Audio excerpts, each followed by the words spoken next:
All right. Stephanie, darling, how was Ian able to completely look past Melanie's body and fall in love with the worm in the back of her head? That was kind of the magic of the story for me. I knew that people were going to accept her after a while, but when Ian started falling in love with her, it made the experience. That's why I finished the book, I think, because I was so intrigued with this character who could do that, who could care more about what somebody said and did than what they looked like or who they were. He was amazing to me, and so he was able to do that because that's who he is as a person. He takes people for what they really are, and there aren't very many people who can do that, so that's why I love him. All right, will there be a sequel to The Host? This is one of those probably questions. It's funny because I've been working so much on my other stories, and I've been editing forever and just thinking in the Forks world. That's where I've been mentally. And so in this last couple of weeks, answering host questions and going through the book again and again, I'm starting to get excited again about the sequels, which is kind of cool. I have outlines. I have the prologue written to the second one, and the epilogue written to the third. So I've got the and I imagine eventually I'll get to that. It might take me a while, so I don't want to make any guarantees. Right now, as soon as I get done with the summer, what I want to do is kind of take a year and just write again. No publicity, none of that. Just sit down and write for a whole year, which sounds like an incredible luxury to me. So we'll see which books come out of that time. All right, here's a sort of a writer question. Due to the success of your career, what is the biggest sacrifice you've had to make, and is it worth it? There's kind of two things that I would, one of them that I think is like the daily sacrifice. I used to read 3 or 4 books a week, every week. Reading is a huge part of who I was, and I can't do that as much now, and it's crazy. I feel like, wow, how many books did I read in this year?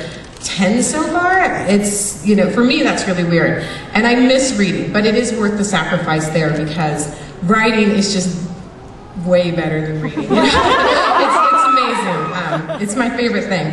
The other big sacrifice is time, and there are things that aren't exactly worth it. You know, I'm missing some graduations this week, and that's kind of hard. Being away from my kids is a really big sacrifice for me. I don't think they mind as much. You know, I get home, I'm like, oh, Mom, were you gone? So, you know, boys. We're going to have a big party when I get home. My husband is DVDing everything for me, and we're going to eat popcorn and watch kindergarten graduation and all that good stuff when I get back. All right. What was it like to be in Time magazine for the top 100 most influential people? I don't even think I have an answer to that. I don't know. It's too weird. It's surreal. I don't believe it entirely. I had a couple copies of the magazine, and that's my picture there right next to Oprah. And I still don't believe it. But, I mean, it's so cool. It's amazing. I'm so glad this year Time decided to put everybody on the cover so I can say, yeah, I was on the cover of Time magazine. That's probably my favorite part, but you can see the dedication to my fans because last week, I'm losing track of time. I was in Kansas City doing an event because it had sold out quite a while earlier when I could have been in New York in the same room with George Clooney and Robert Downey Jr. You know, when I was okay with it, when I only knew about Clooney, I was like, oh, that stinks. And then the morning of, I was watching The View in my hotel room, and Robert Downey Jr. was on. He was talking about going to the party that night, and I'm like, no! I emailed my agent, how do I get to New York? But so Robert Downey Jr. really, I miss that anyway. All right, how do you juggle being a mom and a writer? We love your books. Thanks, Debbie. It's a constant balance because things change. You know, when I first started writing, I had babies on my laps, and so I was literally juggling. Now my kids are in school all day, and it's a different thing, and so I have to readjust all the time. But the way I manage is I always keep my office with the houses and the different moves we've done in the middle of the living room, pretty much, because I found that as long as I can hear my kids, I'm fine. If I can't hear them, I start to think, what are they up to? So I can't have a closed door. And then I'm lucky because I have these kids who are really, really just well balanced and centered, and they're fun and they're easygoing, and so that makes my job so much easier.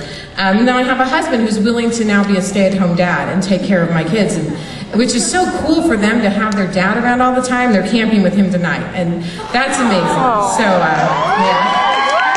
Yay for good husbands. So that helps. You know, you have to have a lot of help. You have family that helps out. My mom lives down the street, and that's the best thing ever. So you can't do it alone. Absolutely not.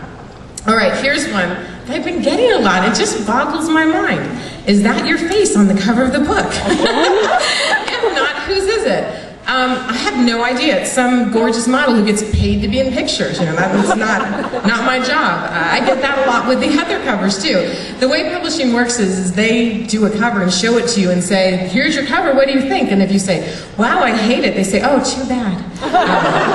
Actually, that's not so much the case with them anymore. And with the host, it was a great experience. They sent me the picture and said, what do you think of this? And I said, I love it. And they said, so do we. And we said, yes, we've got it done.